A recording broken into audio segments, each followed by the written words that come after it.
Bir asr avval video qo'ng'iroqlarni hatto tasavvur ham qila olmasdik. Lekin Qur'onda bu texnologiya 1400 yil avval ishora qilingan deb aytsamchi.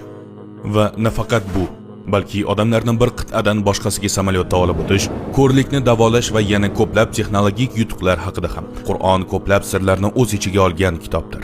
U har bir davr uchun mos xabarlar va belgilarni o'zgacha yashirgan kitobdir. Hozircha biz uning ko'plab ilmiy mo'jizalariga guvoh bo'ldik. Koinotning kengayishidan tortib embrion rivojlanish bosqichlarigacha, chuqur dengizning ostidagi zulmatdan tortib atmosferaning qatlamlarigacha va yana ko'plab boshqa ilmiy faktlar ular kashf etilishidan asrlar avval Qur'onda zikr qilingan. Lekin agar bundan ko'prog'i bo'lsa-chi, balki biz faqatgina yuzasiga guvoh bo'lib hali ochilishi kerak bo'lgan juda ko'p narsalar qolgan bo'lsa-chi, agar uning oyatlarida kelajak texnologiyalar haqida ham ishoralar bo'lsa-chi. Agar tayyor bo'lsangiz, keling barini birma-bir ko'rib chiqsak. An'om surasidagi quyidagi oyatni ko'ramiz. Wala ratbin wala yabisin illa fi kitabin mubin. Ma'nosi, hech bir barg uning ilmisiz to'kilmas. Yer tubida bir dona don bormi? Ho'l u quruq, barchasi ochiq kitobda bordir.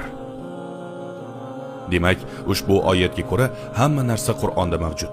Biroq tafsilotlari yoki nomlari bilan emas, balki qisqacha mazmun va asosiy tamoyillar orqali keltirilgan. Mashhur islom olimi Badiiy zamon shunday deydi: bu kashfiyotlarning ba'zilari payg'ambarlar haqidagi hikoyalarda va ularning mo'jizalarida yashiringan. Albatta, Alloh bizga ularning ba'zilari haqida hikoyalar orqali ma'lum qilgan.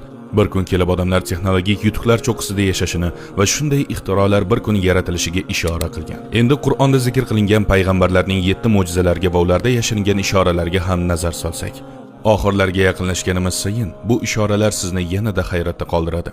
Naml surasining 38-40 oyatlarida bir qiziqarli voqea tasvirlangan. Ushbu oyatlarga ko'ra Sulaymon alayhissalom Sheba malikasining taxtini juda uzoq bir yerdan o'z oldiga olib kelishni so'raydi va kitobdan ilmga ega bo'lgan bir kishi u ko'z ochib yumguncha olib kelinishi mumkinligini aytadi.